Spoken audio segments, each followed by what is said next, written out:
direct command. You go there, you go and pick up that glass here and bring it to me. We do beautifully to do that. We have done that. I tell you one incident. 4 months back I wanted to do a cover story on AI because it was a new thing. I called lot of people. They said that, sir, cover story I can't deliver it to you. I don't have that much knowledge. So I called a lot of technical people and all. Some people escaped. Some people said, sir, you give me time 4 days or 5 days, I'm busy. Then I could not know anything.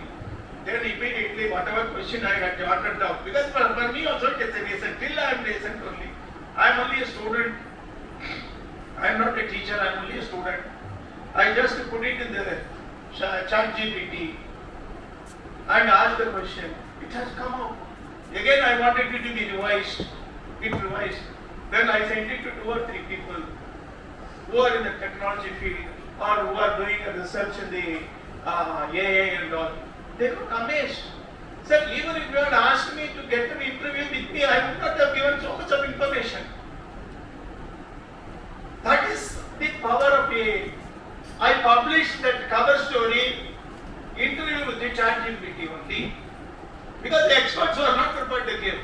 But the interview itself was such a fantastic. That's why that is what Sarala was asking me to take a printout. Now I said that might have become stale. That 4 months for a technology, even 1 month is a stale.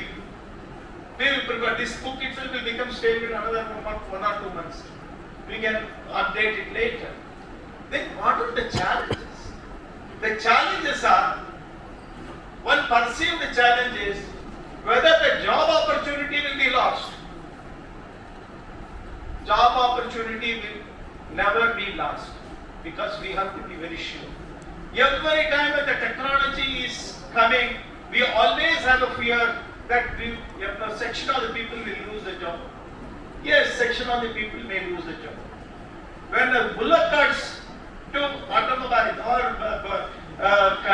scooters came, the bullock cart mechanics and bullock cart people, drivers, they have to upgrade the skill.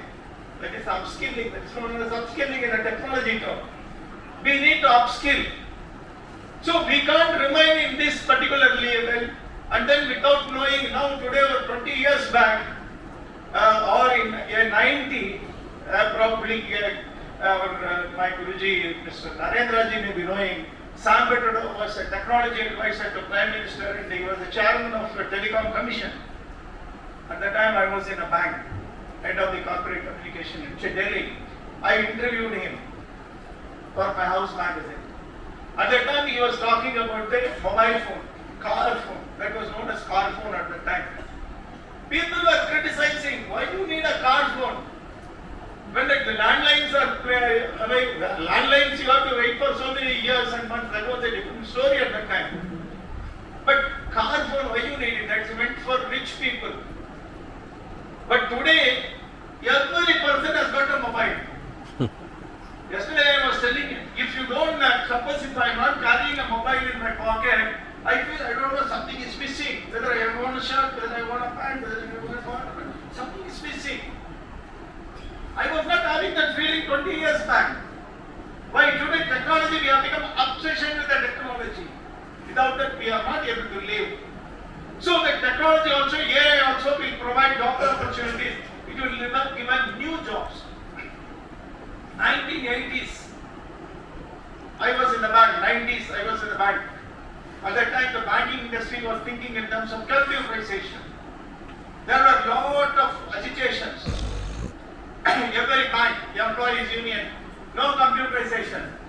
That will do, people will stop, there will be a big problem for the job. Then forcefully everything was done, computer. Today, we are having digital banking, mobile banking. Have we lost the job? We have not lost the job. Probably the job descriptions have changed. So the job, upskilling is required, job orientation will not come. Job retrenchment will not be there because we may have to update. Number 2, fake information.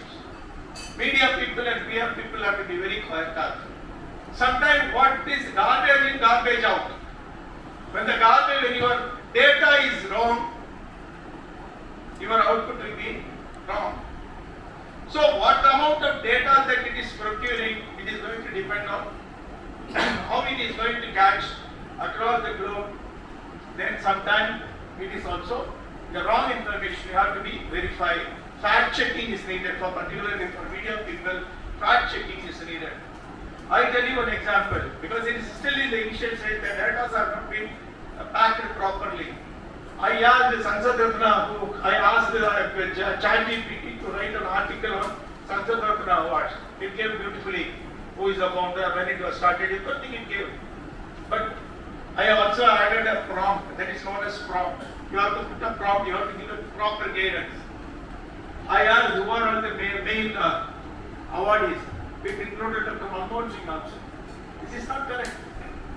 Because Manmohan Singh got an award, parliamentary award given by the government of India. Parliament House, not in Sansad Ratna Awards. Because there are two types of awards are there. This is the Civil Society award, it's a government award. Probably it got confused.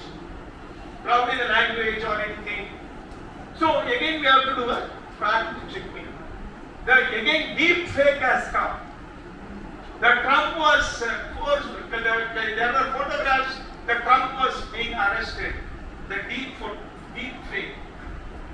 A person today, he can be asked, he can be depicted as if he is sitting in the British throne with the crown. Beautifully it can be created. There are signs. So the